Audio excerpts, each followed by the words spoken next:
बिस्मिल्लाहिर्रहमानिर्रहीम। खैर मैं हूँ अख्तर अब्बास और आप सबको मेरा सलाम पहुँचे। आज जब मैं आके अपनी कुर्सी पे बैठा, वैसे इसको उर्दू में नशिस्त मखसूसा कहते हैं, तो मैंने सोचा कि पिछले 2-3 रोज़ में जिन नौजवानों से मेरी बात हुई, जिनका सेशन था, 2 बैरून मुल्क से थे, 1 इस्लामाबाद से था। अजी ये सारे वो हैं जो अपने घर वालों को कमा के देते। ये सारे वो हैं जिन्होंने अच्छी तालीम पाई, लेकिन हैं ये पेरिफेरी से। यानी जो बैरून मुल्क वाले हैं उसमें से एक दरमियाने शहर से हैं, लेकिन पेरिफेरी कहते हैं हम गाँव को, नवाही इलाका जाते। अब वहाँ जाके जो सबसे बड़ा मसला है, और जॉब्स करते हैं और ज़्यादा जॉब करते हैं। फिर जब घर आते हैं तो तन्हाई मार देती है। वो आई डोंट नो गाना था, शेर था, क्या था कि बाकी जो बचा तो तन्हाई मार गई। तो ये तन्हाई बहुत ज़ालिम चीज़ है। जो ख़वातीन जिनके मियाँ मुल्क से बाहर होते हैं, बच्चे भी उनके पास होते हैं, पर दिल उनका भी तन्हा होता है, उनको भी तन्हाई मार जाती है। पर आज ख़वातीन का मैं नहीं टच कर रहा, आज इन लड़कों का और नौजवानों का और मर्दों का कि जो मुल्क से बाहर हैं और तन्हाई का शिकार होते हैं। मुझे चूँकि पिछले 10-12 सालों से ऐसे नौजवानों से वास्ता पड़ा, ये बहुत जेन्युइन मसला होता है। कभी-कभी तो वो इस तन्हाई की वजह से 3-4 तो बड़े मैंने देखे हैं जो नुकसान होते हैं। इंसान का खुद पे तवज्जो ख़त्म हो जाती है। जो खुशी का एहसास है वो होना बंद हो जाता है। जो अंदर से इत्मीनान उठता है वो ख़त्म हो जाता है। चौथा, जो इन सारे नुकसानात पे भारी है, आप अल्लाह से दूर हो जाते हैं। और जो पाँचवां है, सोशली आप लोगों से इंटरेक्ट करने से अवॉइड करने लग जाते हैं। देखिए आप मस्जिद जा रहे हो हर नमाज में, तो हमें कोई ना कोई लोग, बुजुर्ग, नौजवान, हम उम्र, ना भी जानते हो तो सलाम फेरते हुए आंख मिलती है, बंदा मुस्कुराता है, उठते हुए सलाम लेता है, तो 2-4 लोगों से मुलाकात भी हो जाती है, वाकफियत भी हो जाती है, जूते पहनते हुए खड़े के कहीं ना कहीं से बात भी हो जाती है। तो ये जो हमारे दिल के दरवाजे अकेले रह रह के बंद हो जाते हैं, ये आपको अंदर से भी तनहा कर देते हैं और बाहर से भी तनहा कर देते हैं। जो बाहर रहने वाले, वहाँ जिन फ्लैट्स में ये लोग रहते हैं, साथ कोई निग्रो रह रहा है, कोई किसी और मुल्क का, ये सब लोग बिलअमूम खामोश तबाह हैं। यानी ये जैसे वो मजलिसी लोग हमारे यहाँ होते हैं, हम तो थड़ों पे बैठ के, हम नहीं मतलब हमारे लोग थड़ों पे बैठ के भी बातें कर रहे होते हैं, चारपाइयों पे बैठ के भी बातें कर रहे होते हैं। इवन हमारे जो करीब जहाँ हम अब शिफ्ट हुए, जो हमारे हमसाए हैं, तो वो अपनी ज़ाहिर बीवी, बेटियां, पोतियां और बहुएं उनसे नहीं कर पाते, तो फिर चारपाई बाहर डाल लेते हैं और डाल के सारा दिन बैठे आसमान को इधर देखा उधर देखा। तो फिर राह चलते आते जातों को बुला, इवन हमारे घर में कोई मजदूर या कोई काम वाला, उसको बुला लेते हैं कि यार बैठता सही, गल तक कर। तो अब ये बात करने का मन होता है। जो बुजुर्ग मस्जिद जाते हैं उनके साथ ये नहीं होता है। इससे पहले कि हम इसको करें कंप्लीट, एक परवीन शाकर का बहुत खूबसूरत शेर है। वो कहते हैं कि मैं बच भी जाऊं तो तन्हाई मार डालेगी, मेरे कबीले का हर फर्द कत्लगाह में है, और तेरे बदलने का बावस्फ तुझको चाहा है, ये इतराफ भी शामिल मेरे गुनाह में है, और अजाब देगा तो फिर मुझको ख्वाब भी देगा। मैं मुतमईन हूं, मेरा दिल तेरी पनाह में है। और ये तो बहुत ही क्लास का है कि दुआ का टूटा हुआ हर्फ सर्द आह में है, तेरी जुदाई का मंजर अभी निगाह में है। ये जो जुदाई है या तन्हाई है, और पाकिस्तान में हो या पाकिस्तान से बाहर, इसको बहुत सीरियस लेना चाहिए। उसके जो 3-4 नुकसान फौरन नहीं होते, लेकिन आपकी शख्सियत का हिस्सा बन जाते हैं।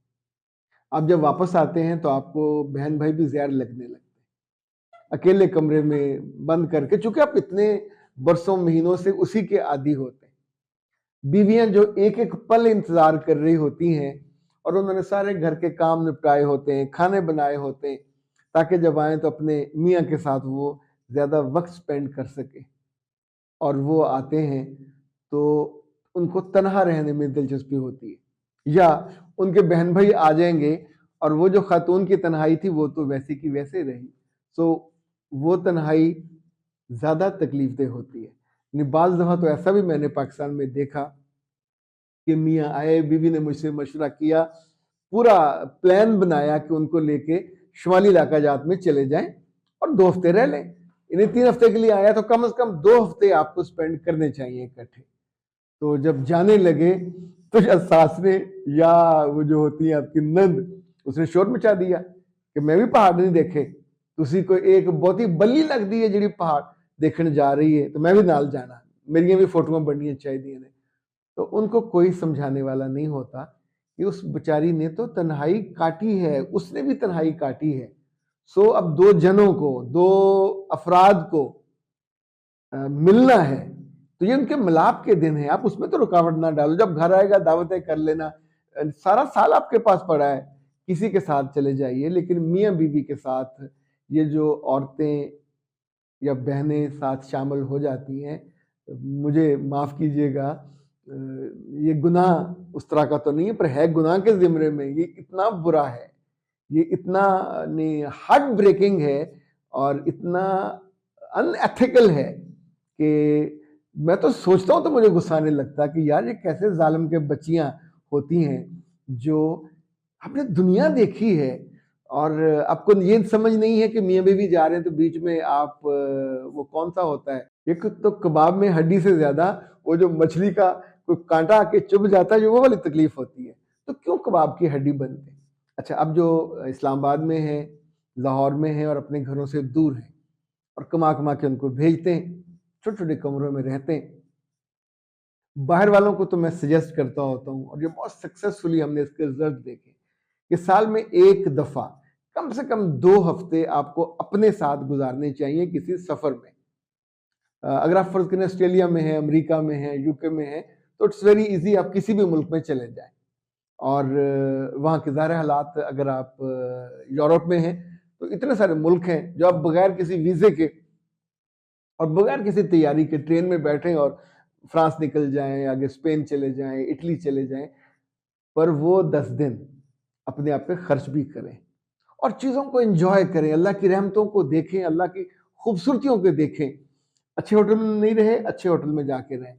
अगर आपने कोई दोस्त बना लिया हुआ, दोनों इकट्ठे जा सकते हो तो इकट्ठे चले जाइए, लेकिन इस पूरे सफर में आपने बहुत अच्छे कपड़े पहनने, बहुत अच्छी तस्वीरें बनानी है, मुस्कुराना है, अच्छा खाना है। अपने पे आपको एक कम से कम महीने की जो आमदनी है। अच्छा, पाकिस्तान में हमने सिर्फ कंजूसी देखी है, आप सबको खिला सकते हो, बहनों की शादियां करो, वलीमे करो, ये करो, सब पे खर्चा आप करोगे, लेकिन जब अपनी बारी आई तो जो शर्ट है वो भी पुरानी धो के पहन लेनी, पैंट भी पुरानी चल जाएगी, जूता भी पुराना चल जाएगा। तो ये जुल्म नहीं करना चाहिए, ये शादी से पहले की बात कर रहा हूँ। आपको अपने लिए अच्छे कपड़े भी लेने चाहिए। अगर आप अच्छे दोस्त बनाने के काबिल नहीं हो तो आप अपने आप को खाते हो, अपना गोश्त खाते हो, ये मत कर। अच्छे दोस्त जरूर बनाया करें। अच्छे दोस्त बनाने का सबसे आसान नुस्खा और गुर ये है, खुद अच्छे बन जाइए। आप अच्छे होंगे तो दूसरे भी आपके साथ, पर सबको ना बनाइए। और फिर पाकिस्तान में होते हुए आपने ना कोयटा देखा, ना पेशावर देखा, ना लंडी कोतल देखा, ना आपने वो जो है गिलगित और बल्तिस्तान देखा। ज़्यादा नहीं तो 1 हफ्ते के लिए निकला करें। अब तो पाकिस्तान में जो टूर्स हैं, टूर जो ऑपरेटेड हैं, ऑपरेटर्स के थ्रू वो मिल जाते हैं। हाँ, अगर आप अच्छी पोजीशन पे हैं, पैसा आपके पास वल है, तो कई कई ऑपरेटर्स हैं जो आपको तुर्की और फिर उम्रा करवाते हैं, दुबई और उम्रा करवाते हैं, मलेशिया लेके जाते हैं, इंडोनेशिया लेके जाते हैं। इंडोनेशिया ने वैसे भी वीज़ा कम कर दिए। अक्सर मुल्कों तो वीज़े बैठे बैठे घर आप आराम से ऑनलाइन ले सकते हैं। पर spend money on your body, your soul, और ये आपका सबसे ज़्यादा बेहतर इन्वेस्टमेंट होती है कि जब आप खुद दुनिया को देखते हो, अपने आप को मेंटेन करते हो, इत्मीनान भी मिलेगा, खुशी भी मिलेगी और खुद से एनर्जी भी मिलेगी। अंदर से खाली एक घूंट नहीं भर सकते आप अपनी खुशी का, अपने सुकून का। तो ये अपने कुएं में पानी खुद ही डालना होता है। खुद कुआं खोदोगे, डालोगे, तो यकीन माने जिंदगी की क्वालिटी बेहतर हो जाएगी। अख्तर अब्बास को दीजिए इजाजत। अस्सलाम वालेकुम।